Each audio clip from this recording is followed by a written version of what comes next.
नमस्कार. भावना म्हणजे काय?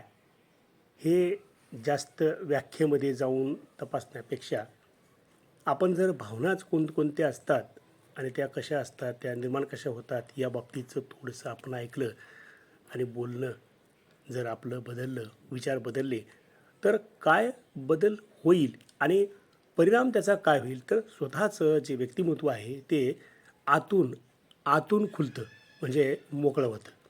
एखाद्या गोष्टीची उत्सुकता जोपर्यंत आहे, तोपर्यंत आपल्याला काय वाटतं, काय वाटतं, काय वाटतं, हे आपण अनुभवलं आहे. आणि त्या गोष्टीची जर माहिती झाली आपल्याला, तर आपण काय करतो, जास्त त्याच्यामध्ये आपलं टेन्शन, आपली गुंतवणूक विचाराची, मेंदूची कमी करतो आणि मग नव्या मार्गाला लागतो.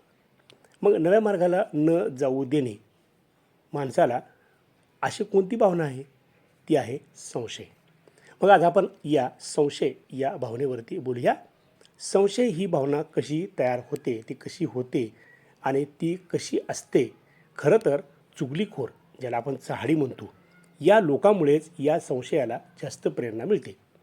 मोकळ्या मनाचा त्याने जर चांगलेपणाचा परिचय जास्त करून दिला तर लोक त्याच्यावर संशय घेतात. बऱ्याच मित्रामध्ये, शेजाऱ्यामध्ये, कुटुंबामध्ये, सहकार्यामध्ये कुणाबद्दल मत हे चांगले असतेच असं नाही. सवयीमुळे कुटाळखोर बोलणं, निंदा करणं अशा स्वरूपाच्या तमा विकृत असतात. मग काय असतं ते?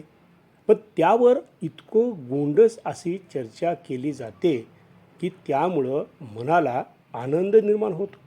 मग तो आनंद विकृत आहे हे नाही कळत आणि खूपच मन लावून ऐकणारासुद्धा मन लावून ऐकतो. त्यातील प्रत्येक गोष्ट खटकत असते. कशावरून आपण संशय घेतो? अशी विविध प्रश्न मला कुणीतरी विचारल्यावर त्याची उत्तरे देता येतात. आता ही एक विकृती आहे. या विकृतीबद्दल छिन्न मनस्कता, आपण ज्याला इंग्लिशमध्ये काय म्हणतो, स्किझेफ्रेनिया, याला एक प्रकारचा मनोविकार आहे, हे असं नाव आहे.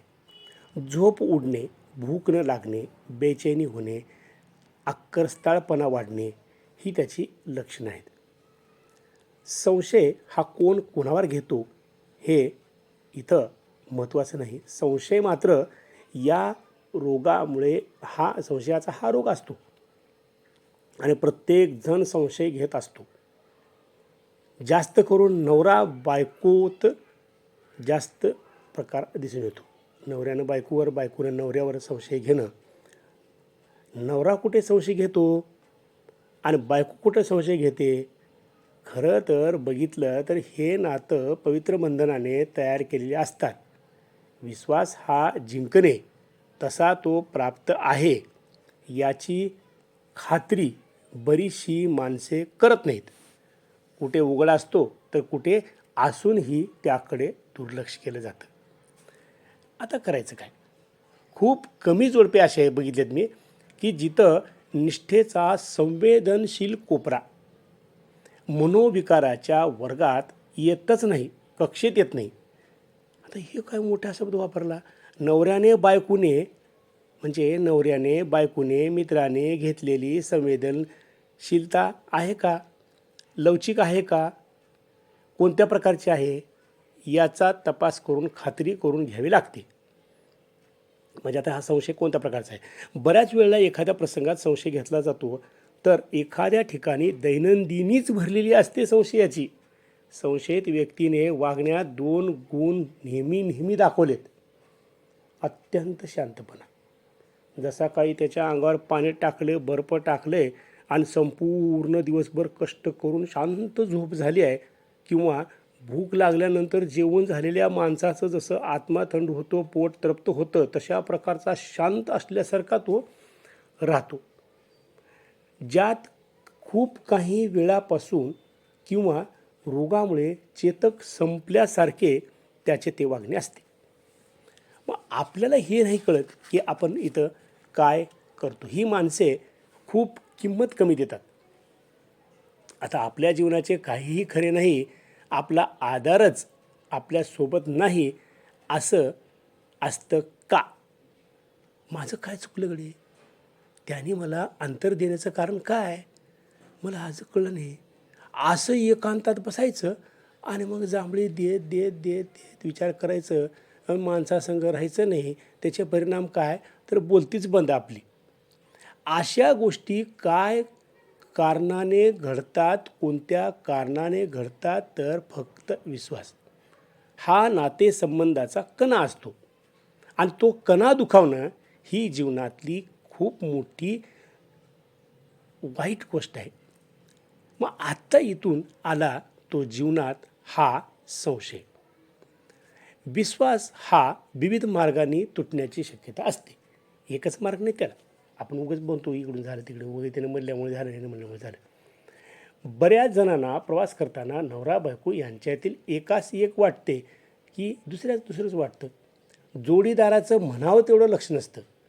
कधी जर नवरा उशिरला येत असेल कार्यालयातून, एखादा फोन येत असेल किंवा थोडा थोडा संशय हा मनात येण्यास सुरुवात होते. कितीही मी तसा तशी नाही म्हणतात लोक, पण कुठेतरी संशय नावाची गोष्ट प्रत्येकाच्या मनात लपलेली असते. थांबून थांबून का हा संशय हळूहळू का होईना, म्हणजे काय, थांबून संशय हा खूप मोठा विद्रूप रूप धारण करतो. संशयामुळे संसाराची झालेली होरपळ पाहून माझे मन अगदी बिदरून जाते. आता कुणाचं सांगावं, गावाचं नाव घ्यावं तर ते वेगळं वाटतं. मी जिथं नोकरी करत होतो त्याच्या गावाच्या बाजूला एक गाव होतं. तर ह्या घटना खरं तर संबोधनासाठी असतात, पण ते बोलू नये. पण मी एका ठिकाणी गावाला होतो. त्या गावाच्या बाजूला एक पेपरला बातमी अचानकच आली दुसऱ्या दिवशी. त्यावेळेला असं हे काही व्हॉट्सअपवर नव्हतं. आणि मग त्यावेळेपासून ह्या नोंदी ह्या संशयाच्या कशा त्या बघत म्हणजे त्याच्या अगोदर होत्या, पण हे उदाहरण इथं साजेसं होतं. छान मोठी आणि कडक पात असलेल्या त्या कुऱ्हाडीने त्याने पत्नीचा खून केला होता. खून कशामुळे केला होता? तर संशयामुळे त्याच्याकडील जबाबदारी त्यांनी काढून घेतली होती. त्याच्याकडे विविध प्रकारे कुणीही जाणार नाही याची त्याने काळजी घेतली. तो एकदा का घुसला किंवा वाटलं संशय की काय असतो तो, म्हणजे आनंद एकत्रित खर्च करण्याचा सहजीवनातील समाधानाचा उपभोग तात्काळ संपुष्टात येतो केवळ संशयामुळे. संशयी मनाने काय होतं तसं म्हणण्यापेक्षा संशयी मनाचं एक वैशिष्ट्य आहे, नात्याला एका क्षणात जाळ लावून टाकतं. ते जाळ लावून भस्म करून टाकतं. संशयाची गोम कशी असते बघा. आता बऱ्याच वेळेला काही माणसं म्हणतात, नाही मी संशय घेत नाही हो, माझं तसं नाही मी सोडलं आहे सगळं. सोडलं आहे म्हणणारी पत्नी, सोडलं आहे म्हणणारा संशयित माणूस, स्त्री असेल किंवा पुरुष असेल, त्याची एक संशयाची जात असते. ती जात म्हणजे एक गोम, जी 100 पायाची गोम असते. तिचे जर 99 पाय कापले तर एका तरी पायानं ती पुढे चालते, घुसतेच. म्हणजे संशय हा 100% मनातून निघतोच असा नाही. सरकते पुढे तिनं, हळू पुढे सरकते. कारण स्वतःवरचा विश्वास कमी असतोच आणि होतोच. आणि दुसऱ्यावर हक्काची मालकी दाखवण्याचा प्रकार इथे जर जास्त झाला, मनात अनेक असे गैरसमज निर्माण होतात. अनेक अशी कारणं आहेत. स्वतःमध्ये कमजोरी असेल अशी माणसे दुसऱ्याचे ऐकून ताकद निर्माण करून जर काम करत असतील तर तिथे थोडा वेळ काम होते, पण पुन्हा मात्र ते बरळतात. आणि मग ते पूर्ण कौशल्य वापरत नसल्यामुळं ते हळूहळू तिरस्काराच्या काही शब्दांना त्यांना तोंड द्यावे लागते. शे हुड हच छे, ही तिरस्काराची शब्द आहेत. मग ही वापरली गेली की शब्द मात्र काय करतात तुम्हाला माहिती आहे? धार असं काहीतरी तयार करतात. शरीराच्या जखमेला आपण बघू शकतो. पण मनाच्या जोखमेला बघण्यासाठी आपण कधी शोध घेतला आहे का, की हा शब्द या वेळेला बोलल्यानंतर तो व्यक्ती तशा प्रकारचं बोलत आहे? नाही, उगं बोललं की हे असं का करलं की एवढं चांगलं बोलून तसंच करायला का ना?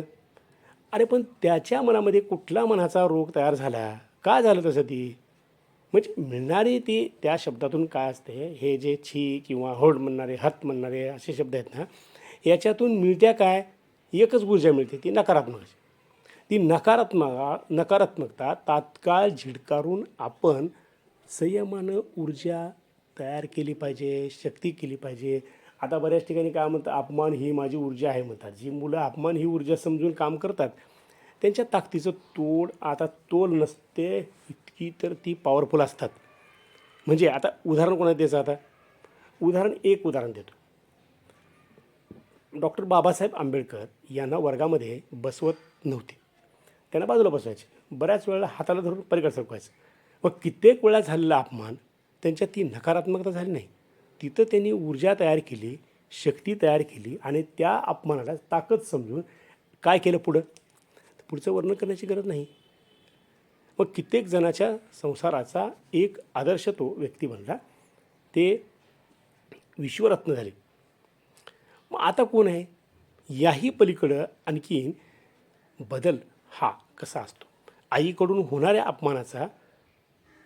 होणाऱ्या अपमानजनक शब्दाचा, शिक्षकाकडून होणाऱ्या अपमानजनक शब्दाचा तो ऊर्जारूपानं वापरणारा तो पाणिनी नावाचा संस्कृतचा एक व्याकरणकार, त्याच्या बाबतीत बी हेच बोललं जातं. तसं बोलावं लागतं.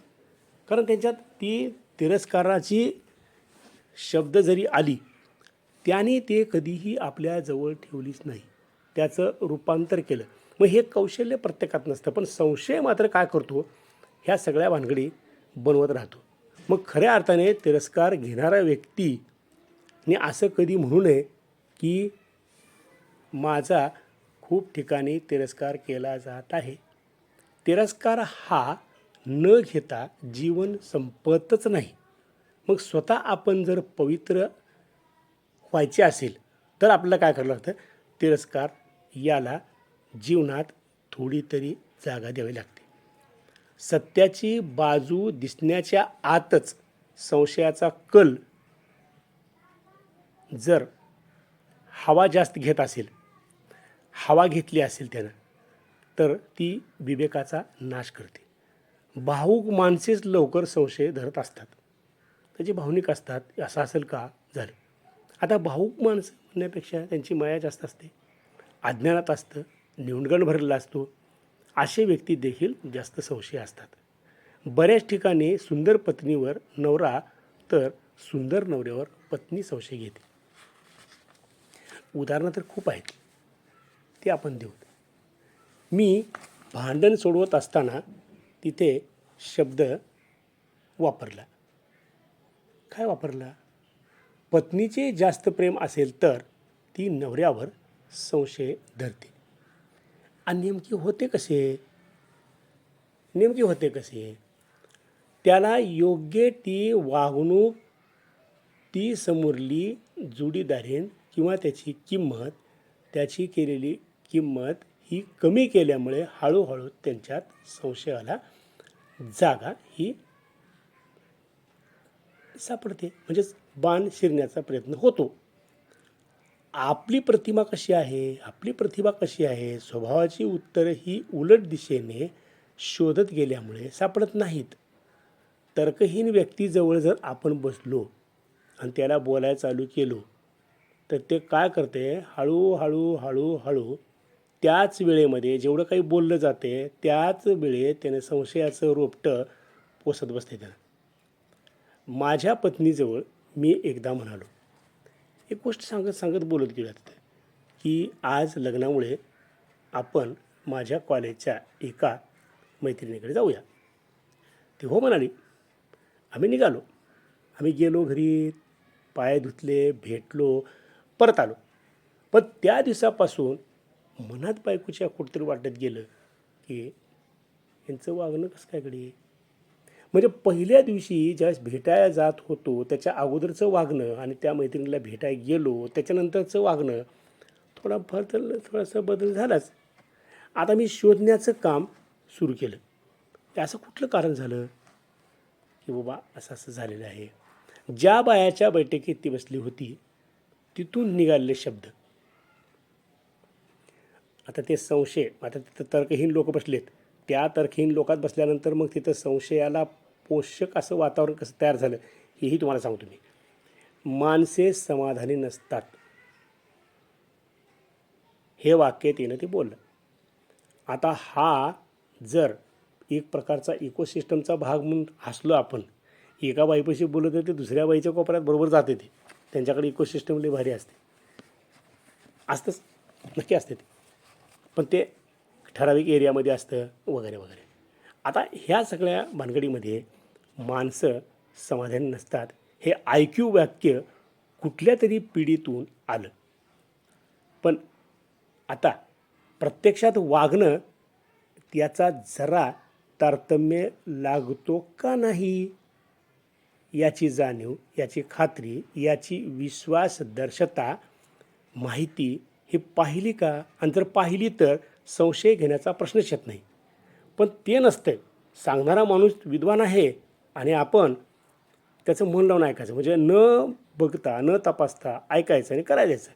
मग दुसऱ्याच्या सहज बोलण्याचं लेबल जे असतं, दुसऱ्याच्या सहज बोलण्याचं लेबल, कोणतं लेबल? माणसं समाधानी नसतात, हे लेबल इतकं प्रभावी पडतं आहे की काय होतं की कदाचित असा असेल का, मग यापुढे विचार करत करत बसणे. मुळात माणसाचा स्वभाव हा मूल्यमापनाचा असतो. कुणाचंही मूल्यमापन करतो. लोकाच्या बोलण्यावर विश्वास ठेवल्यास एक तोटा मात्र होतो. तो कोणता? संशय तटस्थपणे स्वतःची प्रतिभा आणि प्रतिमा पाहू शकतो का? पाहतोच. स्वतःमध्ये न्यूनगंड असणारी माणसे देखील संशय या गोमचे पालनपोषण करतात. होय, न्यूनगंड असले माणसं हे असं असेल तर तसं असेल, हे असेल, फाटे फोडायची लई सवय असते त्यांना आणि फाटे फुटतात सुद्धा, पण तर्कहीन बोलतात ते. म्हणून आता संशयाने जागा घेतल्यास संसारातलं सुख, नावाचं जे ऐश्वर्य आहे ते सहज अगदी निघून जाते. मग तिथे ते म्हणलं जाते लक्ष्मी गेली. लक्ष्मी गेली म्हणजे प्रत्यक्षात पैसे नाही गेले, तर लक्ष्मी गेली म्हणजे आपल्यात जे अवसान होतं म्हणतात, जुन्या भाषेतले अवसान, ताकद, एनर्जी, ऊर्जा, काम करण्याची, तिथल्या तिथंच ते कमवण्याची धमक, ही निघून गेली की आपण कुठलंच काम करत नाही आणि मग आपला पैसा, आपलं काम हे सगळं स्टॉप होतं. मग दुसऱ्याच्या मनात संशय निर्माण करतो ते करतो. आता एक असं वाटत होतं की एक गंमत अशी केली होती की BAच्या थर्ड इयरचा पेपर देताना दयान कॉलेजच्या लातूर येथील माझी परीक्षा केंद्रावर माझा नंबर आला होता. मग लोकप्रशासनाचा पेपर असताना मी काय केलं, थोडंसं लिहिलं आणि गतीनं लिहायला चालू केलं, कारण सोपा होता पेपर, मी लिहायला चालू केलं. मग तिथं गार्डिंगला येणारा एक माणूस फेऱ्या मारत होता. मस्त फेऱ्या मारायचं उगाच. आता त्यांचं कामच होतं ते. त्यांचं काय काम होतं की कोण चिठ्ठी कोण बघते का, आणि दिसलं तर या नंबरच्याकडे येतो, चला उठवा, तपासा, चेक करा, असं सांगतं. आता संशय हा कसा गमतीचा असतो आणि कसा खोटा असतो हेही सांगतो मला. मग मी काय केलं, माझ्यासोबत एक हॉल तिकीट होतं. माझंच हॉल तिकीट होतं. दुसरी काय माझ्याकडे दुसरे काहीच कागद नव्हतं माझ्याकडे. एक कागद होता आणि इकडच्या बाजूला एक 20 रुपयाची नोट होती. 20 रुपयाची नोट मी काय केली, ते शर्टाच्या डाव्या हाताला जो खिसा असतो त्या खिशामध्ये होती. हॉल तिकीट मात्र मी काय केलं होतं, लिहिताच म्हणजे चेक केल्यानंतर त्यांच्यासमोर दिलं होतं सही करून, आणि सही झाल्याबरोबर लगेच माझ्या मागच्या पाकिटमध्ये ठेवलं होतं. तर मला थोडीशी गंमत बघायची होती. छोटे छोटे प्रयोग बी करायची सवय मला जास्त. मला पक्कं माहीत होतं की त्या चिपनं फिरणं बंद केलं नाही आणि तो मी खाली मान घालून बसल्यानंतर तो आलेला आहे, हे मला माहिती होतं. मी थोडीशी गंमत करावं म्हणून मागच्या खिशामध्ये हात घातला आणि चटकन, आता हॉल तिकीट आहे का हे आहे का ते आहे, मला हसू येत होतं पण हसू आवरलं मी. तर जोक करताना आपल्याला कधी कधी हसू येतं, पण त्या जोकला अर्थ नाही. आपण जे काही विनोद सांगतो त्यावेळेला समोरची व्यक्ती हसली पाहिजे, तो विनोद हा प्रभावी होतो ना. आपण हसत बसलो तर मग त्याला काय अर्थ आहे, समजत नाही. म्हणजे प्रेक्षकांच्या मनावर जो प्रभाव टाकायचा असतो विनोदातून तो होत नसतो.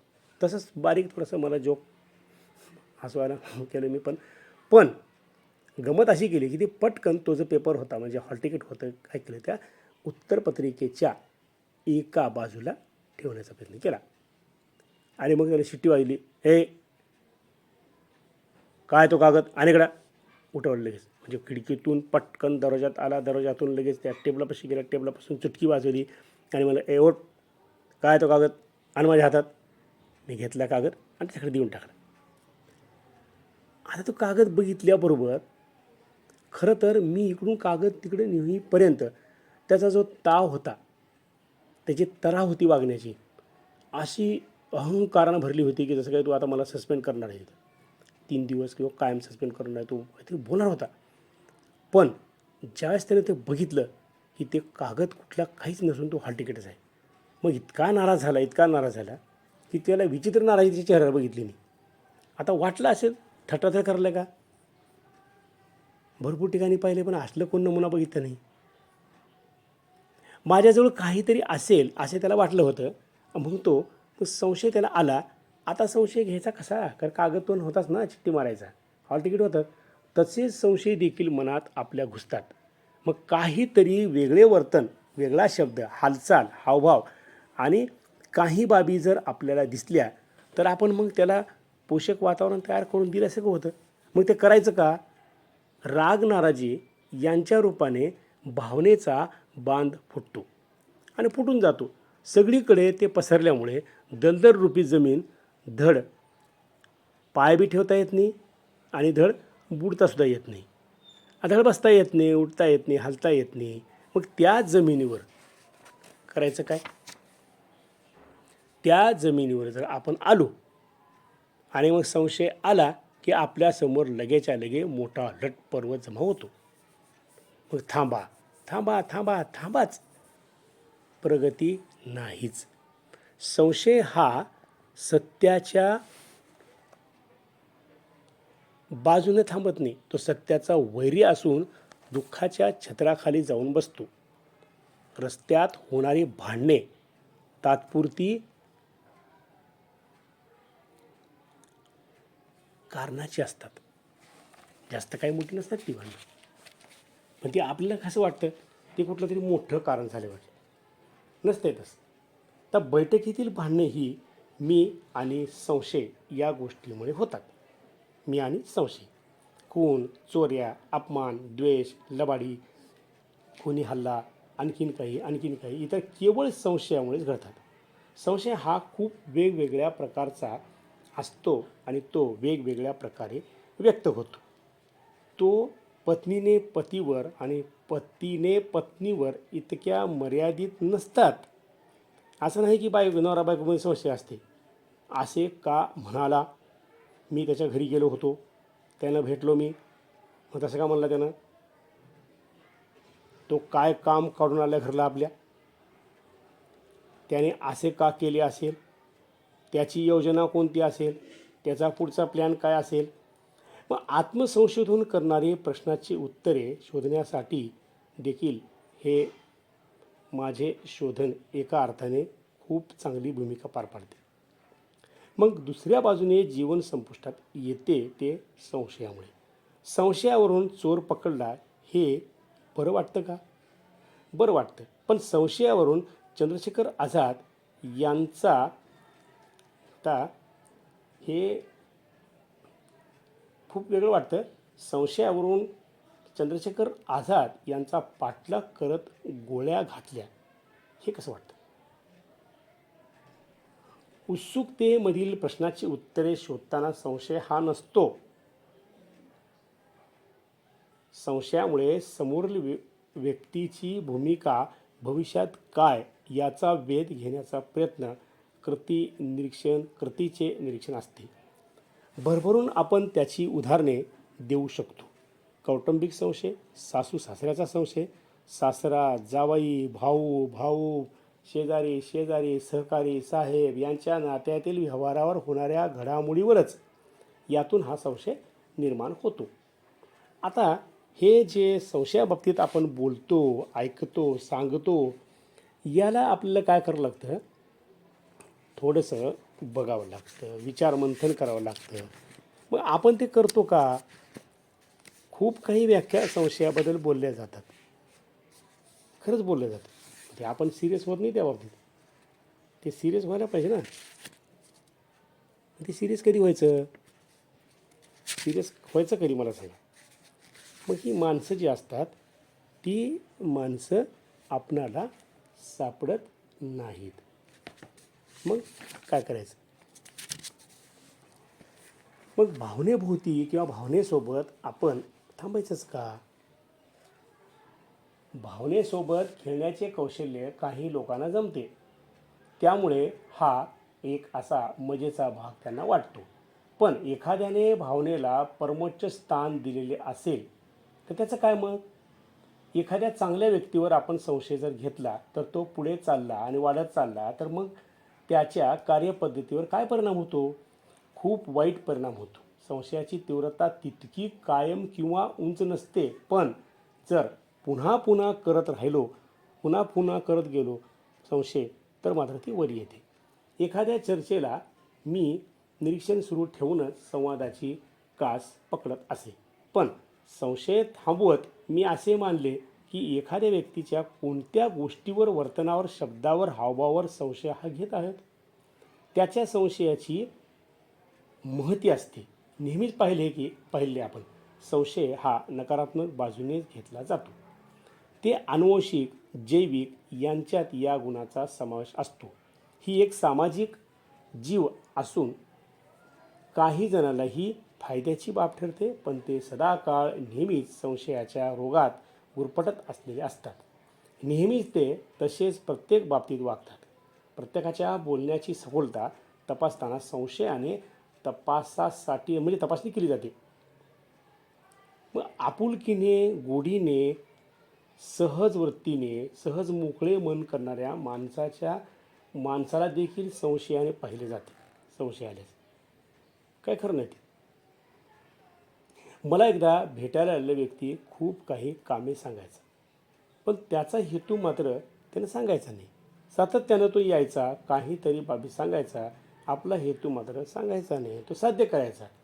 मलाही वाटले की तो माझ्यासोबत प्रेम करतोय म्हणून यायचं, पण मी आधी संशय धरला, हे काय यायले, प्रत्येक वेळेला असं का होतंय, येतोय आणि त्याची त्याने चाल टाकून जाते आणि ते सक्सेस होते. दुसऱ्या वेळेपासून जो कोणी येईल, एक मिनिट. मग आता मी काय केलं, दुसऱ्या वेळेपासून जर कुणी आला, मी त्याच्या बोलण्यावर प्रत्येक ठिकाणी ध्यान ठेवायला चालू केलं आणि मीही संशय धरायला चालू केलं. आता मी संशय धरणं याचा अर्थ तुम्ही काय घ्याल? आता ऐकण्याला वाटून जाते हे संशय तुम्ही धरलो का लगेच, संशयावर सांगायला संशय धरलो. मी माझ्या मनातल्या संशयाने ठरवले की याच्या मनात काहीतरी आहे आणि ते मला बाहेर पडलंच पाहिजे, ते काढणारच. मग इकडची तिकडची गमतीचे विषय मांडत मांडत मांडत मांडत मी काय केलं, त्याला बोलू दिलं नाही.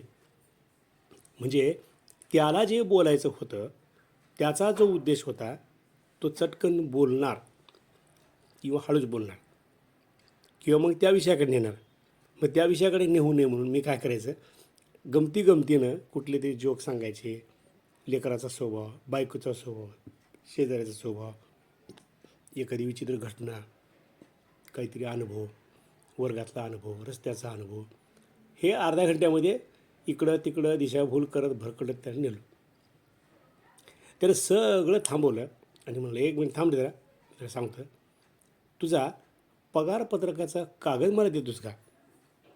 मग मला आलं हसू यासाठी आलं की संशय मी धरलो होतो की हा माणूस माझ्याकडे काय येतो, उगाच येतो आणि टाकल तसा प्यादा तो सक्सेस करतो. मी ज्या दिवसपासून त्याच्या मनातला जो हेतू आहे तो ओळखण्यासाठीचा संशय तयार केला, त्या संशयाचं उत्तर मला सापडलं. मी त्याला हसून मस्त शब्दामध्ये म्हणलो, एक मिनिट मी सांगतो म्हटलं, आणि मग नंबर घेतला, एक नंबर काढला आणि कॉल केला. पण नंबर घेताना एक गंमत अशी केली, जो 10 अंकी जो नंबर असतो मोबाईलचा, तिथं चटकन 11 अंकी नंबर दाबला. आता 11 अंकी नंबर दाबल्याचा कॉल होतो का? होत नाही. आणि मग हळूच सांगितलं, हेडमास्तर रजेवर आहेत, मी काही तुला आता पगारपत्र देऊ शकत नाही, तुम्ही या आणि मिळाल्याबरोबर तुला मी देतो. दुसरी घटना अशी आहे की तांदळाच्या गोदाममध्ये, तांदळाच्या रूममध्ये कोणीतरी झाडून काढत बसलं होतं. पण तो पूर्ण झाडून काढेल किंवा नाही याची तपासणी हा नवरा त्या बायकोच्या वागण्यावर, म्हणजे साफ करण्यावर किंवा अजून इतर कोणते कारणं असतील त्याच्यावर तो संशय घेऊन तो बोलतो कसा. आता बायकोला कोणत्या शब्दात बोलला असेल त्यानं, मी तिथं बाजूला एक संदूक ठेवला आहे, त्या संदकामध्ये हिशोबाचे कागदपत्र आहेत, तिथं मी बसतो, तिथलं मात्र तू झाडून काढू नको. मग त्या बाईचा नवरा डाव खेळण्यात जात होता, मटर रंगेल होता. आणि त्या बायकोला संशय आला की आता तो घरी एकदम आला तर.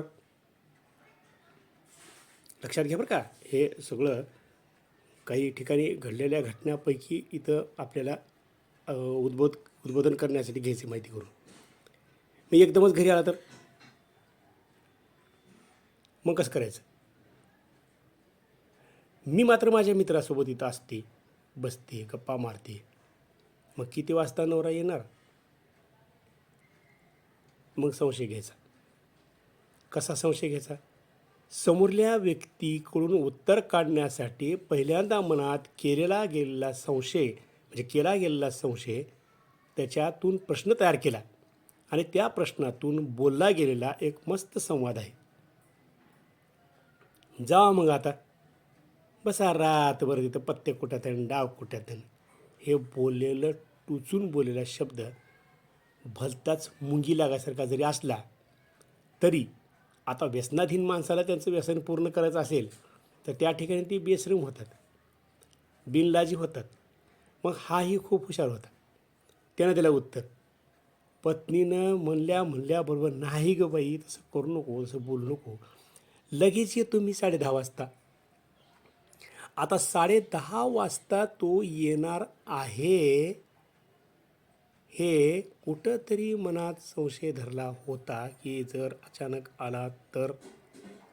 मग येतं किती वाजता की ह्यानं? याला काय सतत विवेकबुद्धी म्हणायची का, विवेक म्हणायचा का, चालबाजी म्हणायची का, हुशारी म्हणायची? माझ्या घराच्या बाजूला एक नवीन घर आलं, छान घर बांधलं होतं आणि त्या छान घरामध्ये सुंदर अशी एक किरायदार आले होते. त्यांचे ते लेकरं, खूप छान लेकरं. मग उत्सुकतेनं कधीकधी या कुटुंबात कोण राहतं असं सहज तरी बघतं माणूस. आणि व्यक्ती म्हणल्यानंतर पाहणं हे काही वेगळं नाही, नैसर्गिक असतं. आणि स्टिम्युलेशन जे असतं, एकमेकाबद्दलचं आकर्षण, स्त्रीचं पुरुषाला आणि पुरुषाचं स्त्रीला, हे मरेपर्यंत असतं. याला काही इथं गणित तोडता येत नाही, नैसर्गिक गोष्टी आहेत त्या. मग त्या प्रकारे एकदा दोनदा मी गॅलरीमध्ये थांबलो होतो.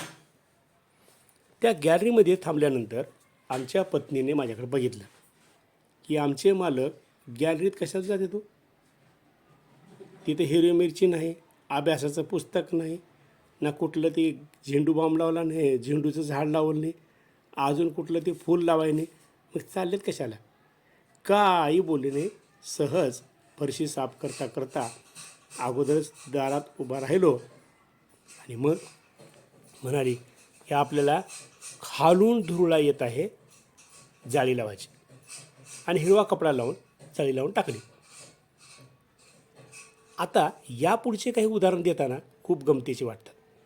म्हणजे ही संकल्पना पूर्ण होण्यासाठी जर आपण संशय हा कुठल्या आणि कोणत्या बाजूनं कोणता व्यक्ती धरतो हे लक्षात घ्यायचं.